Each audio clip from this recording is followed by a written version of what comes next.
Em uma zona muito tranquila da região de Davos, na Ucrânia, Mykola vive com a sua mulher grávida Nasha, ambos conhecidos como os primeiros eco-instaladores da região. Nasha é uma artista que gosta de desenhar e esculpir em madeira. Ela até faz um anjo de madeira para Mykola, para que ele possa ter um amuleto de proteção. Mykola é um matemático, físico e ecologista que ensina na escola local, para a qual se desloca de bicicleta. O sinal de paz no exterior da sua casa é a pata do corvo branco, que representa uma antiga lenda de um corvo que sentia pena das pessoas e lhes trazia água fresca e comida, perdendo as penas no processo. Devido à falta de aparelhos eletrônicos em casa, eles só recebem notícias quando Mykola vai para o trabalho e vê televisão durante a pausa. Mykola fica sabendo dos manifestantes mortos na capital da Ucrânia e da invasão do país pela Rússia. Durante a aula, Mykola é assediado pelo aluno Ivan, que acha que o seu professor é estranho e quer que ele vá embora, mas Mykola nunca se irrita porque acredita no pacifismo e no trabalho de orientação da mente dos jovens. Uma manhã a caminho do trabalho, Mykola repara em alguns soldados parados junto à estrada, mas eles não prestam atenção nele. Quando finalmente chega à escola, fica chocado por a encontrar vazia, e a televisão rapidamente lhe diz por quê. A Rússia invadiu a Ucrânia. Ao lembrar-se dos soldados que viu anteriormente, Mykola se preocupa com a sua mulher e corre para casa, mas já é tarde. Os russos estão lá espancando a Nasha e pegam Mykola quando ele tenta defender ela. Depois que os soldados se certificaram de que não são espiões, ateiam uma fogueira dentro de casa e vão embora, mas quando Nasha tenta retaliar, atirando uma pedra, os soldados não hesitam em disparar sobre ela antes e vão embora. Devastado, Mykola agarra o corpo da mulher, enquanto vê a sua casa queimar. Horas mais tarde, 2 membros da milícia ucraniana encontram Mykola e, depois de verificarem a sua identidade um civil inocente, ajudam a cavar uma sepultura para Nasha. Em seguida, o levam para a sua base, embora antes de partir, Mykola leva consigo o anjo de madeira, como última lembrança da sua mulher. Os chefes da base não estão contentes com a chegada repentina de um estranho, porque ele poderia ser um espião, mas Mykola rapidamente se revela ao dizer que quer se juntar ao exército e expulsar os soldados russos do seu país. Mykola é enviado para um curso de treino pesado, e tem que aprender a treinar e usar armas de fogo, duas coisas que, como pacifista, nunca tinha feito antes. Desmontar e montar armas é difícil para ele, o que deixa seus superiores com raiva, especialmente quando anuncia que escolheu Corvo como nome de código.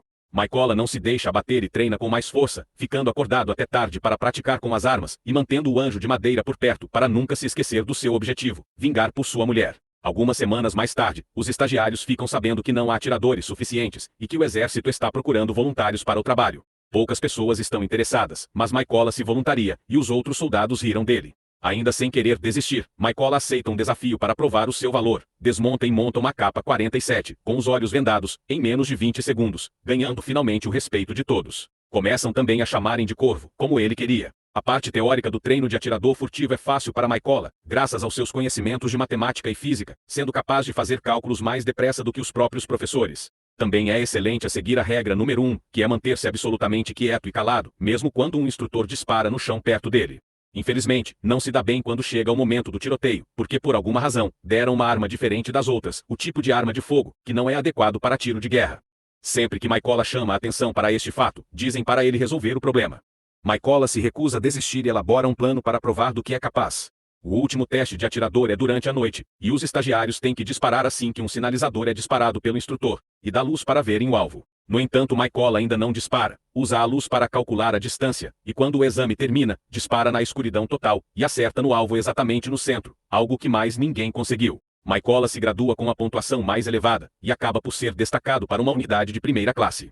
Mykola e os seus colegas atiradores têm que libertar um posto de controle que foi capturado pelos russos. A equipe consegue entrar na área sem ser detectada, e a cada atirador é atribuído um alvo, mas quando estão prestes a disparar, tem que interromper o plano porque um carro civil se aproxima do posto de controle. Os soldados russos obrigam os 2 civis a sair e a entregar os seus passaportes, e se recusa a devolver, e pede ao casal para ir embora. O homem faz uma cena ao exigir que devolvam os seus pertences, provocando os soldados russos, que respondem com violência. A equipe de Mykola percebe disso e ataca imediatamente, matando todos os soldados com tiros rápidos e eficientes, incluindo o que mantém a mulher civil como refém. Quando a missão termina, a equipe pendura a bandeira ucraniana, para retomar o controle do posto de controle. Quando regressam à base, Mykola ouve que os seus colegas partiram numa missão diferente, e aproveita o tempo livre para visitar a escola onde trabalhava, e se sente triste com a visão das salas vazias. No dia seguinte, quando a outra equipe regressa, Mykola é atingido por uma dura notícia: um dos seus amigos faleceu. Isto aumenta a lista de razões pelas quais Mykola quer se vingar. Para a próxima missão, a equipe de Mykola esconde um monte de explosivos nas árvores, antes de se esconderem na floresta, enquanto esperam o inimigo aparecer. Quando os soldados russos aparecem na floresta, como os relatórios previam, Mykola hesita em disparar, porque vê algo em que não consegue acreditar.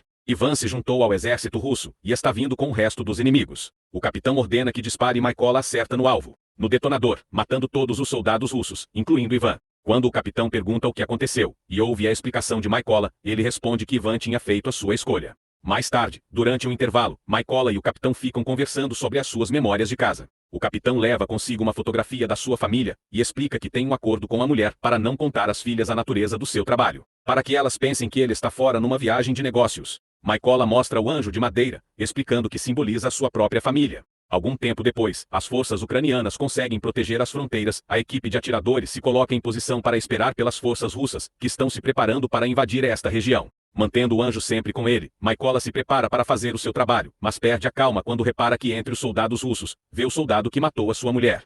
Desesperado por vingança, Mykola continua e pede autorização para disparar, e o capitão recusa, porque o inimigo ainda não está na posição correta. Mykola se cansa de esperar e dispara, atingindo o soldado, mas também dando a sua localização, e um atirador inimigo escondido atira e mata o capitão.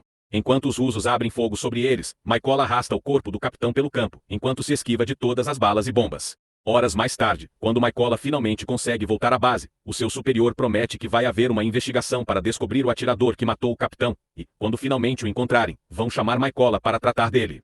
Entretanto, Mykola está cheio de culpa, e decide ir para missões sozinho para compensar o seu erro. As suas capacidades de atirador continuam sendo excelentes, e consegue abater muitos soldados russos, mas sem ninguém para o manter alerta, se arrisca muito, e acaba com um braço ferido, causado por um tiro.